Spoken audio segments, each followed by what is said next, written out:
Hello everyone, this is Defense Politics Asia, and this is the SITREP, or the Situation Report for the day of 1005 for the 24th of November.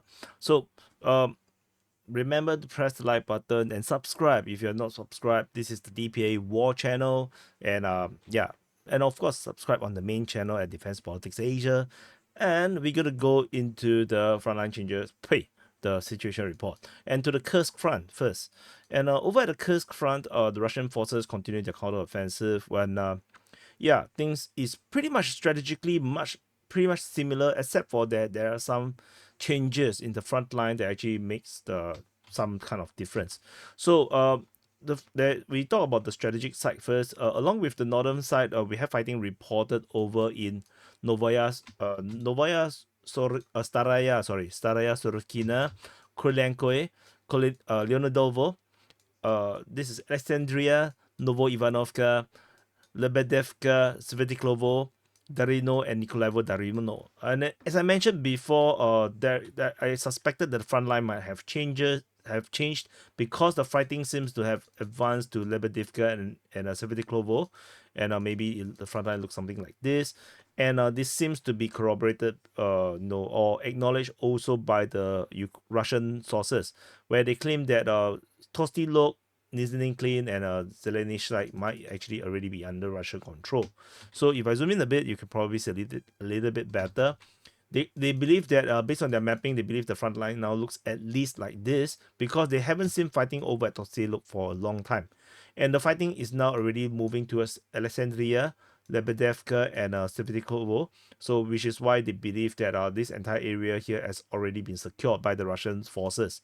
And we also have confirmation of the full capture of Darino with the latest geolocation, although I have already declared Darino as captured the day before. Fighting is also mentioned at Nikilovo Darino, according to the Russian Defense Ministry. So this is the current situation over in the western flank of the Kursk front. The northern flank, we have a new place being mentioned, Staraya Sorochina, and fighting is reported at Krylenkoe at this moment. So with the geolocation previously, we have in these two locations, we does confirm that the Russians are still combating the Ukrainians along this defense line around Kolenkoe. So, but fighting at Novo-Ivanovka, Leonidovo, and Alexandria definitely, make things pretty interesting. Maybe Novo-Ivanovka is talking about fighting north of it. So that's a possibility. So anyway, we shall continue to monitor this situation. There is also some updates. I think I need to grey out some things. Wait. Okay, forget it. Basically, I believe I already covered this yesterday in yesterday's situation report. In the frontline changes over at Krolek. So no, that's that. We still have fighting being reported at Merny. It could be just shelling by the Russian forces. So that's all from this region.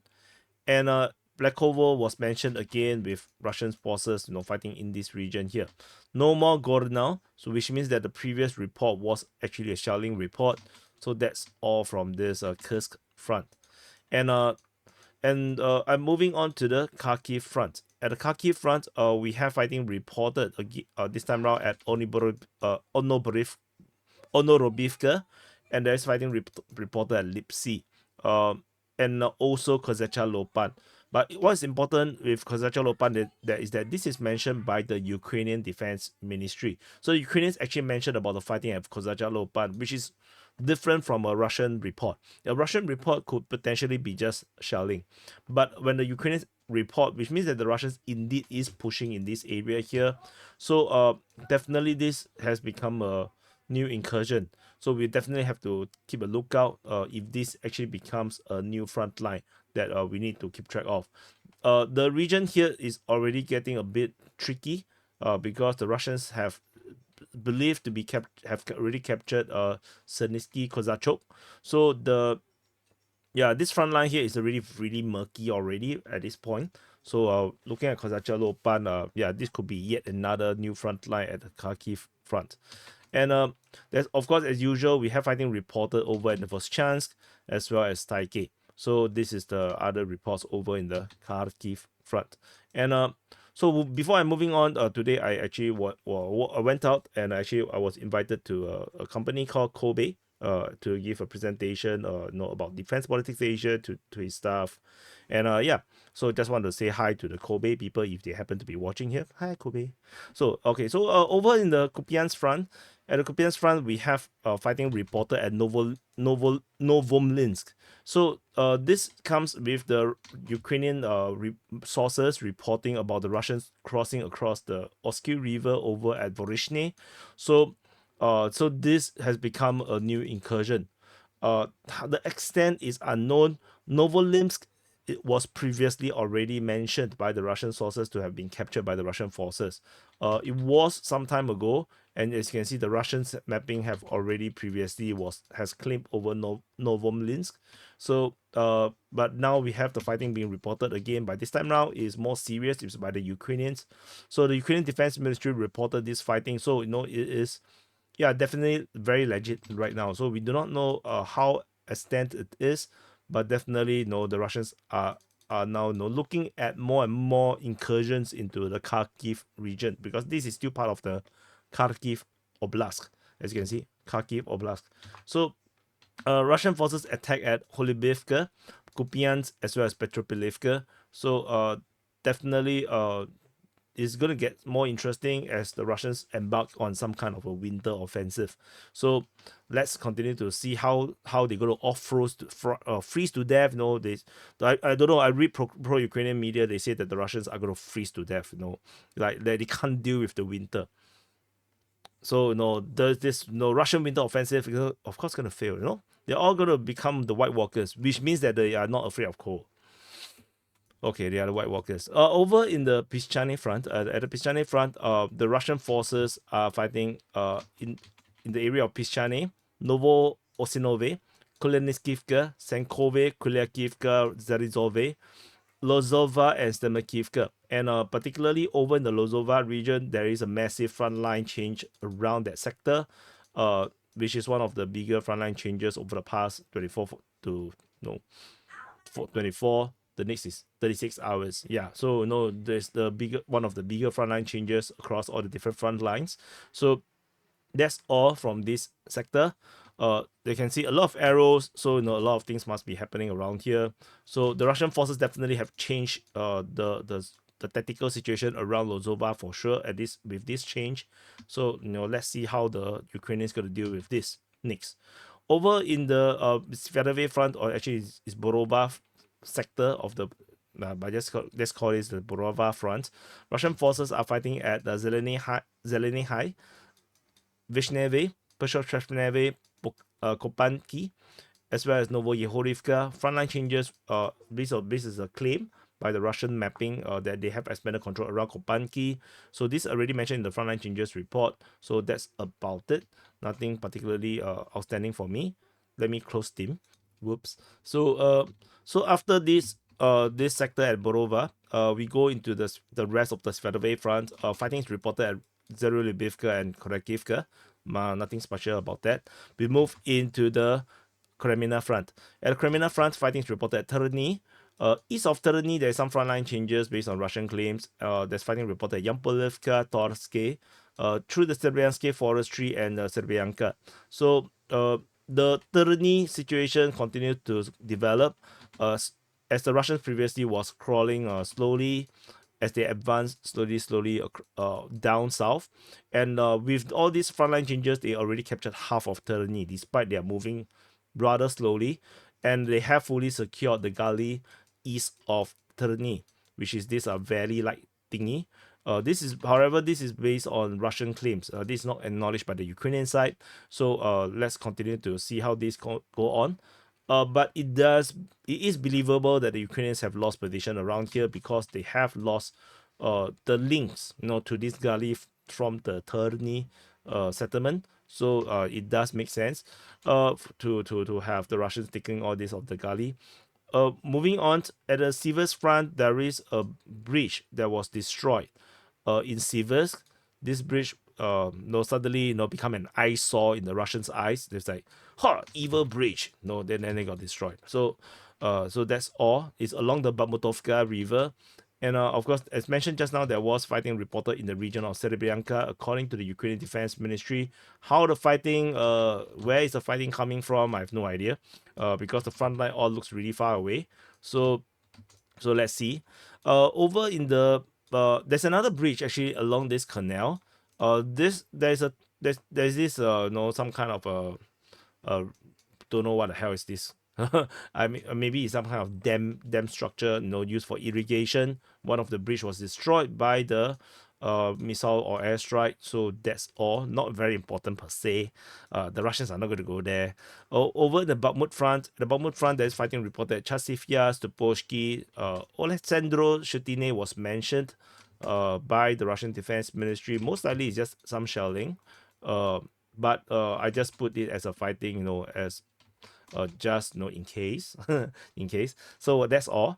We move on over to the, what the hell is this? Go away. No, that is not sponsored content. No, the ad guard, I don't know, is the ad guard. Yeah, this, I think it's one of it's a what plugin. They did not sponsor these things. Don't use it. No, don't use it. No, don't use it. Don't use it. If you use it, I have no income. So over in the New York front, at the New York front, there's fighting reported at Dashne. Delievka was mentioned as well. I'm not sure if there is fighting. Is it coming from Ozerenivka? I wonder. And there's fighting reported at Toretsk and Skremenivka. Geolocation of FPV drone strike on a Ukrainian armored vehicle was geolocated north of Toretsk. That's all. Moving on. Over at the Pokrov front, at the Pokrov front, there is some Nova Poltavka was actually mentioned. Very random, so no, yeah, not important to me. Over in the Pokrov sector of the Pokrov front, fighting is reported in Mariolubivka, Promen, Mykolaievka, Lysivka, as well as the Chansky. So as usual, I always remind you that this is going to be a static front line. Don't expect too much from this area here. Over in this, in the Selidove region, which is where the Russians actually have freedom of movement, Russian forces are fighting at Kharkivka, Zovte, Pustinka, Yurievka, Pushkine, as well as they are pushing south of Novo-Oleksievka. The frontline changes, as I mentioned in the previous SITREP, I mentioned that this is already a pincer movement or an encirclement. And in fact, this was then corroborated by the Ukrainian mapping that they have lost Yurievka. So the Russians also have entered into Zovte for the first time. And so that is the frontline, the situation in this sector. Very complicated, I think. But it's going to take some time. I think the Russians are going to have a lot of tree lines to clear, so not so fast.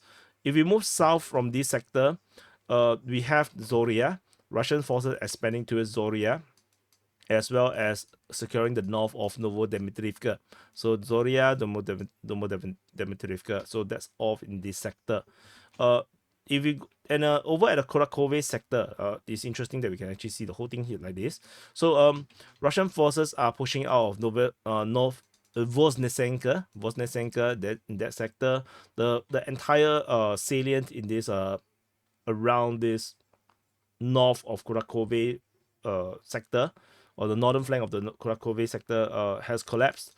The entire region south of Novoselidivka has fallen to the Russians, and this also means that the Russians have secured Ilinka.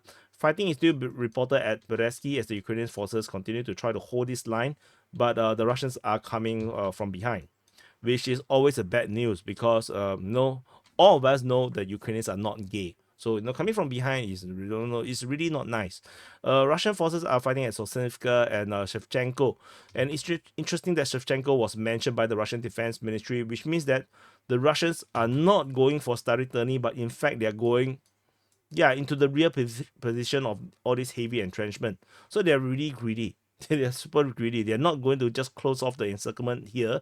They're going to close off the encirclement over in Andrievka. So so let's see how this continue to play out. I thought that the Russians should go for Staritany, but in fact they don't want. They want to expand this encirclement and make this salient look really, really gaping. Like Yeah. So Russian forces also in the latest geolocation, shockingly, in the center of Kharkiv. And this frontline change, I don't even know how to draw it, because it's so abrupt. So we have the Russian forces capturing half of Kharkiv already. So this frontline change is shocking. So I want to zoom in and no. So yeah, that was for the thumbnail. Over in the Kharkiv, the Russian forces geolocated along this high-rise zone. It is kind of shocking, and I do not know where actually they came from. It just came out of nowhere, and this actually corroborates the what I said 2 days ago. I said that there's going to be some heavy, crazy drop, intel drop going to come, and yesterday it didn't come. So I thought that, oh no, I thought it's going to be bigger, but it didn't. And then now it's just like what it just dropped out of nowhere, and I have no idea where the Russians came from. They did they come in like this, or come in like this, like this, like this, like this, or like this. No, I have no idea. There's so many ways they could have reached this area here. Or did they parachute? No one parachutes in these days. No, that is an outdated technology. But anyway, that's all.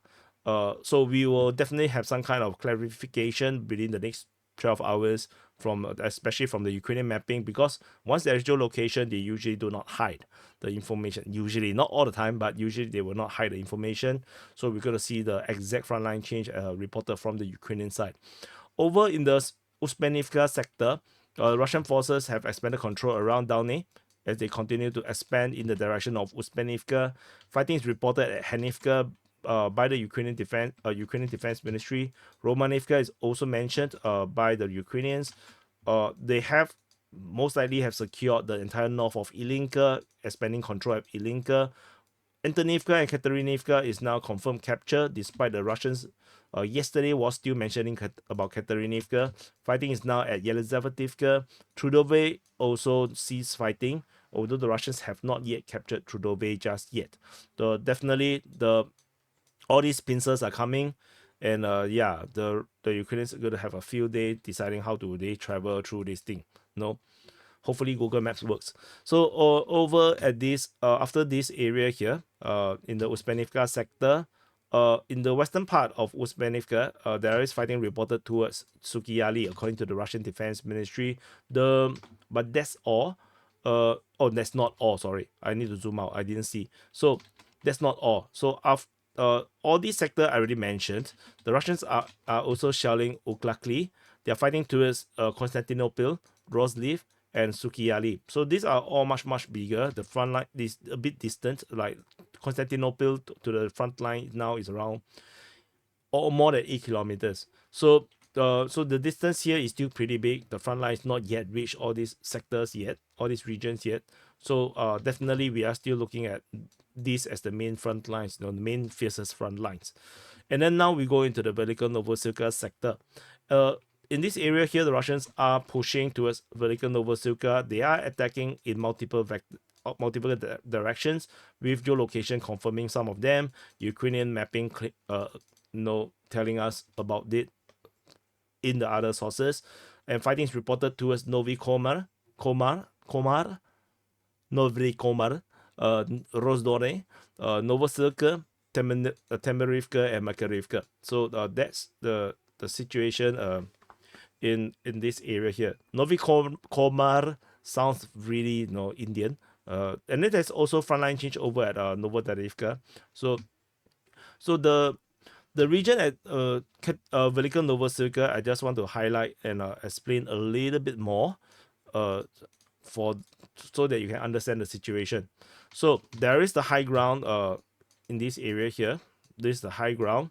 It overlooks Velika Novosilka. There is all these rivers, and the river splits into 3 different rivers in the south, and which means that there is one road coming up in this way, and the Russians are indeed pushing down from the southeast. And the eastern part, which is the flanked by this river, in the north of this river, the Russians have been geolocated in the eastern part, and the Russians have indeed, based on the Ukrainian mapping, they are attacking from the east in the greatly.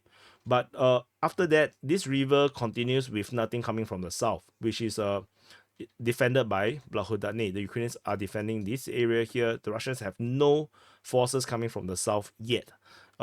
It's defended by an Uruzane as well. Uruzane is captured by the Russian forces. So the not defended by Uruzane, but it's from the Uruzane region. The Ukrainians are holding at Blahodane, blocking the Russian forces from Uruzane. So they haven't come out from this sector, but they also probably wouldn't want to come out from the south, because this is where the main defense lines are. This is where the defense lines are, and the Russians are doing a flanking operation in that sense. They are trying to push the Ukrainians, force the Ukrainians out. There is one crossing. Allegedly, the bridge was already hit before. The bridge linking from the south to the central part of Velika Novosibirsk was hit before as well. So what the Russians want to do is to force the Ukrainians into withdrawal and to give up Velika Novosibirsk. At least they to hold their defense line at Vremivka. That could also be what the Russians want. So the Russians are geolocated in the east of Novi Korma, which also means the Russians could potentially also go for it. And so the situation here is just horrible. Like the T0518 highway is already pretty much close to fire control by the Russians. It's merely 1.5 kilometers. It's coming very, very soon. So this is the situation that you are seeing now. The Ukrainians have to face, and this is horrible. The Ukrainians will have to keep the lines open. As the Ukrainians are defending at Rozdone, the Russians are trying to pincer it at this moment, and Ukrainians have to go south to go through Velika Novosibirsk to withdraw. And Ukrainian forces at Novi Korma, they could potentially still go up to Novo Cheritovaty. That's also another way. So a lot of things happening all at the same time. A lot of possibility the Ukrainians can go. Of course, from Rozdone, they can go up north, or they can go to Novi Korma to cross over the Mokryali River. That's also a possibility. But definitely the Russians are going to want to force the Ukrainians out of Velika Novosibirsk with all these pushes. And all this comes really sudden, really quickly. And the entire eastern part of this river. So we are talking about, if the Russians even captured some of this in the south of Velika Novosibirsk, the entire region here, from Blahodane all the way to the east of Staromayorsky, Uruzane, and all of these areas here will fall to the Russians. It will become a Russian flag. Yeah, which is it looks like this. Russian flag looks like this. So that's all. So that's the implications. Otherwise, at Novodarivka, the Russians have basically entered into Novodarivka for the first time. They are geolocated in it. The slow progress might suggest the Ukrainians having a very strong defense line or strong commitment to the defending of these areas here. And I did mention in, I think, conclusions on why it is important for the Ukrainians to hold the lines at Rivnopil and Novodarivka greatly. I did mention about the highway here, the main road there, the importance. So check out the conclusions, from a few days ago, I think. So anyway, we're moving on to the Zaporizhia front. At the Zaporizhia front, fighting is reported at Kayamsky as well as Marotamashka. Geolocation of Russian forces at Robotine along the Surovikin line, not very important. All these are not important. We move on into the Kherson front. At the Kherson front, shelling is reported at Ponyantivka, Kherson, as well as Velitetsky. There is still reports of Russians attacking in the pre-Dniprovsky direction, but not important. As I usually say, it's just not important. So that's all. So this is the situation report for the day of 1005 for the 24th of November. Press the like button, subscribe, and we are just 1 month away from Christmas. Have you done your New Year resolution? See, I caught you by surprise. I ambushed you. So, you can now go into depression. And I'll see you guys in the next update.